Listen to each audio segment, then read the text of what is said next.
હવે આપણો ડબલ ક્રોશિયો છે ને આ ના મિડલમાં થશે, અહીંયા બાજુથી થશે, અહીંયા સ્ટાર્ટ થશે આપણું. આના અંદર આપણે ડબલ ક્રોશિયો કરીએ છીએ. 1 ટાઈમ, 2 ટાઈમ એન્ડ 3 ટાઈમ. અગર આપને જીની જોઈતી હોય તો આપ 2 ટાઈમ બી બનાવી શકો છો મક્ખી, અને મોટી જોઈતી હોય તો 3 ટાઈમ. 1 ચેન લઈને પછી જો એનું નેક્સ્ટ છે એના અંદરથી આપણે ઉપર ખેંચી લેવાનું.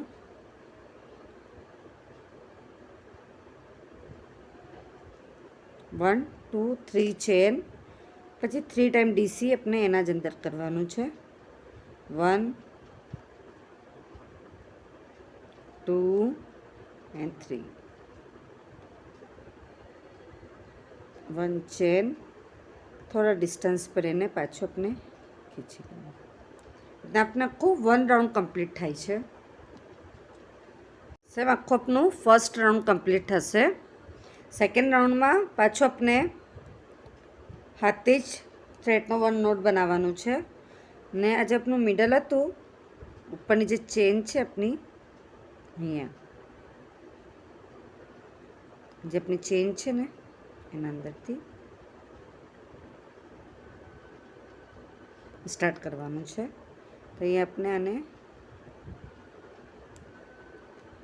પછી આપણે અહીંયા 3 ચેન બનાવીશું. 1 2 3.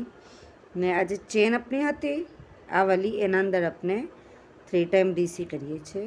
1 2 3. પછી 1 ચેન. હાથ આપણો ટાઈટ રાખવાનો છે, લૂઝ નથી રાખવાનો. આ જે વાલી ચેન છે ઉપરવાળી ચેન, એના અંદર આપણે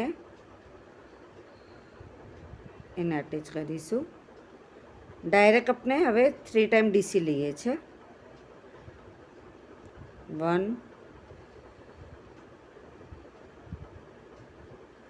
2. આ બે બોક્સના મિડલમાંથી નીકળશે. 3. પછી 1 ચેન, ને આ જે ઉપરનું છે મિડલ એના અંદરથી આપણે નીકાળવાનું.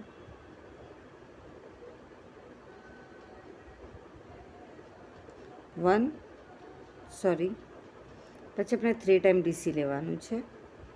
હવે આપણે ડિસાઈડ એમ કરવાનું છે કે આપણે મોટું જોઈએ છે મક્ખી કે ઝીણી જોઈએ છે, એના હિસાબે આપણે લેવાનું. અને હાથ ટાઈટ કર રાખશો આપણો તો 3 ડીસી કરીએ છીએ એના અંદર બી આપણે મક્ખી ઝીણી જ આવશે. અગર આપણો હાથ લૂઝ રહેશે તો પછી મક્ખી ઘણી મોટી થઈ જાય છે, પેટર્ન આપણે મોટી થઈ જાય છે. અને હાથ આપણો ટાઈટ રહેશે તો આપણે મક્ખી ઝીણી અને ફાઇન બનશે. 1 ચેન, ને જે મિડલ છે એના અંદરથી આપણે પાછું 3 ટાઈમ ડીસી. 1 2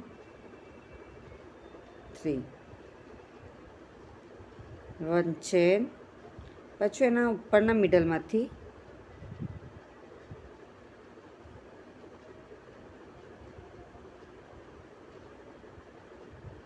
1 ડીસી કરીએ છીએ 3 ટાઈમ.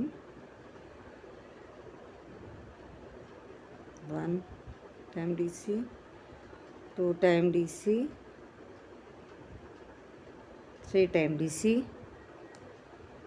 1 ચેન, એના નેક્સ્ટના અંદર ઉપરથી આપણે આમ ખેંચી લેવાનું. એ રીતના આપણી બોક્સ પેટર્નમાં મક્ખી રેડી થઈ છે. આપણે કમ્પ્લીટ કરી લઈએ છીએ. પૂરી બોક્સ પેટર્નમાં મક્ખી રેડી થાય છે. ન્યૂ પેટર્ન છે આ, અને ઘણી જ ફાઇન લાગે છે. બટ આપણે એક જ કલરમાં કરીએ છીએ તો ઘણું જ ફાઇન લાગશે. 2 શેડ કરતાં 1 શેડમાં જ ફાઇન લાગે છે. આપ સગલાને મારો વિડીયો પસંદ આવ્યો તો પ્લીઝ વિડીયો લાઈક કરીએ. કંઈ ના સમજ પડે તો કમેન્ટ્સમાં જરૂર પૂછીએ. આપ સગલાનો સપોર્ટ મળે છે એના માટે ઘણું ઘણું શુક્રાન.